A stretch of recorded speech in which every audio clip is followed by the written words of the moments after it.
Terima kasih Anda masih bersama kami dalam program Gaspol Menggagas Politik. Anda masih ditemani saya Irfan Budiawan dan kita masih berbincang bersama pengamat ekonomi dari Universitas Pasundan, Bapak Acu Fearta Kartabi. Pak Acu, dalam debat keempat kemarin, dari awal, ini bahkan sampai akhir soal food estate terus dibahas. Pasangan Wakil Presiden nomor urut 1 dan juga Cawapres nomor urut 3 ini sepakat katanya gagal. Tetapi ditepis langsung oleh Cawapres nomor urut 2 Gibran bahwa ada juga kok yang berhasil, yaitu di kawasan Gunung Mas Kalteng seperti itu. Tanggapan Anda seperti apa melihat food estate ini menjadi hal yang begitu panas diperbincangkan kemarin? Ya, karena food estate itu kan sebuah solusi, itu kebijakan pusat. Ya, dia di luar daripada kebijakan yang ada di Kementerian Pertanian ya dan sebagainya gitu ya. Nah, bahkan koordinatornya kan kebetulan ya Menteri Pertahanan ya, yang menjadi koordinator. Nah, munculnya food estate itu kan kita berharap bisa mengatasi, katakanlah pertama ya mengurangi impor pangan ya.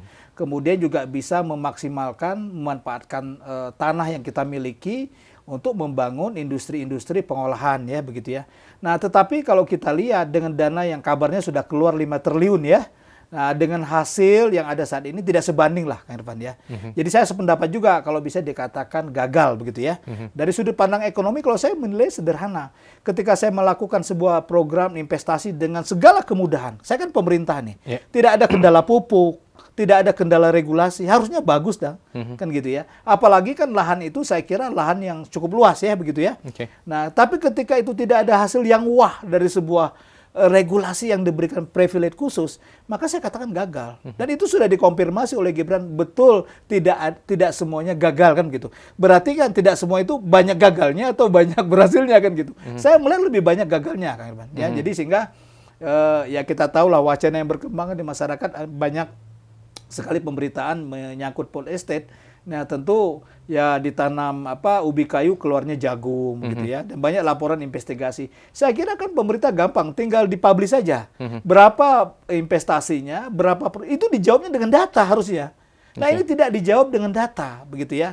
Nah, ini yang saya kira menyebabkan food estate itu memang menjadi satu hal yang sangat spesifik karena berkaitan dengan tema kita kan pangan ya. Kita mengalami kelangkaan pangan, apalagi di sana ada isu pembabatan hutan gitu ya. Ada isu fiskal, anggaran yang besar di situ ya. Kemudian juga ada kementerian yang memang ditugaskan ke sana. Kan katanya yang menyerap anggaran itu adalah kementerian PUPR dengan Kementerian Pertanian ya. Nah, ini saya kira kita perlu evaluasi, jangan sampai dana 5 triliun itu kan besar, Kang Irfan. Nah, bagaimana hasilnya? Jadi sampai saat ini saya kira bahwa dibahasnya food estate itu sangat layak lah gitu ya. Karena itu adalah satu contoh bagaimana program pemerintah sekarang dalam rangka mengatasi masalah pangan. Ya, kemudian bagaimana mendorong ekspor pangan ya dengan segala fasilitas dan kemudahan itu nanti kita nggak berhasil. Boro-boro petani, ya petani yang sering mengalami kelangkaan misalkan seperti pupuk ya. Nah, kita lihat petani pupuknya langka, biaya produksinya nggak ada, terjerat rentenir petani ya. Jadi selama ini kalau kita melaksanakan program untuk pemberdayaan petani gagal, ya wajar aja. Pemerintah aja yang 100% sudah di backup gagal, gitu. Apalagi petaninya kan gitu. Jadi ini saya kira pantas menjadi topik dan saya kira itu saya menunggu bagaimana pemerintah mampu menjelaskan secara holistik bahwa dari sudut pandang ekonomi bahwa investasi kita di sana betul-betul menghasilkan produk dan sebanding dan sustainable, gitu ya. Sehingga itu jawaban untuk paslon nomor 1 dan paslon nomor 3 yang tegas mengatakan bahwa food estate ini gagal. Meskipun dibilang bahwa perlu jangka waktu juga. Ya, kalau saya kira kalau menanam tanaman itu tidak terlalu lama ya. Tidak ada yang kecuali kalau kita nanam misalkan ya minyak sawit ya, kita menanam karet, mungkin waktunya lama. Kalau saya menanam ubi kayu ya 2 bulan juga bisa dipanen, Kang. Gitu ya. Jadi saya kira jawaban itu ngawur lah ya. Gitu. Baik. Nah, kalau kita melihat lagi yang dibahas adalah soal pemanfaatan sumber daya alam dasar. Seluruhnya sepakat untuk Cawapres nomor 1, 02, ataupun juga 03, bahwa pemanfaatan harus sebanyak-banyaknya dilakukan oleh negara sesuai juga dengan amanat undang-undang. Tetapi secara teknisnya berbeda. Kalau Cawapres nomor urut 1 pemanfaatan sumber daya alam, tetapi tidak serampangan seperti itu. Kalau nomor urut 2 adalah fokus di hilirisasi. Dan yang ketiga adalah soal penegakan hukumnya. Nah, dari masing-masing teknis yang berbeda ini, seperti apa Anda melihatnya, Pak? Ya, sebenarnya sangat apik ya kalau kita kombinasikan ketiga itu. Oke. Ya, jadi ya kita juga selagi melakukan eksploitasi terkait sumber daya alam, tentu kita harus keberlanjutannya kita jaga kan, gitu. Karena kan kondisi alam saat ini juga bukan milik generasi saat ini. Bagaimana anak cucu kita ke depan kan bisa menikmati kondisi yang sama. Dan kita juga mengeksploitasi sesuai kebutuhan kan, tidak berlebih sehingga harganya turun kan misalkan. Kemudian yang kedua, misalkan hilirisasi itu tujuannya adalah untuk meningkatkan nilai tambah. Ya, selama ini kita ekspor misalkan kakao, biji kakao, tapi yang terkenal produsen coklatnya adalah Swiss. Padahal di Swiss nggak ada kebun coklat, kan begitu. Ini kan alangkah apiknya kalau kita padukan antara penghargaan terhadap lingkungan, kemudian mengolah sumber daya, sama penegakan hukum. Ya, nah ini tiga-tiganya kacau balau, gitu ya. Tiga-tiganya kacau balau, gitu ya. Apalagi bicara penegakan hukum. Nah, penegakan hukum untuk hilirisasi semua diobrak-abrik. Ya, kita ambil contoh misalkan hilirisasi di sektor tambang. Kita memberikan apa? Jangka waktu bebas pajak jor-joran, ya. Kemudian juga masuk di situ tenaga kerja TKA di situ, ya. Kita nggak tahu berapa sebenarnya dampak daripada hilirisasi tambang itu terhadap lingkungan, terhadap masyarakat lokal, ya kan? Ya, kemudian bagaimana terhadap penerimaan negara. Ya, kalau saya hanya sekedar mencatat, memang diklaim misalkan hilirisasi itu sejak 2015 itu sudah menghasilkan 500 triliun, Kang. Ya, tetapi apakah 500 triliun itu balik lagi nggak ke sini? Ya, kalau saya misalkan mengambil boksit, dirubah kemudian jadi produk nikel olahan, kemudian saya ekspor begitu ya, kemudian saya mencatat nilai ekspornya sekian. Nah, apakah uang itu balik, kan kita perlu bertanya juga. Ya, kalau uangnya tidak masuk kembali ke kita, ya kita hanya mencatat aja. Anda tanya itu kemana gitu? Iya, apalagi kita tidak menerima pajak, dibebaskan pajak kan begitu. Jadi belum tentu hilirisasi versi kita itu menguntungkan, gitu ya. Masalah dia mengeksploitasi sumber daya alam jelas, ya.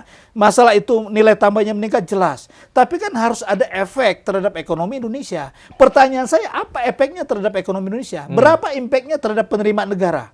Berapa banyak tenaga kerja yang diterima di sana? Berapa banyak masyarakat lokal yang naik kesejahterannya?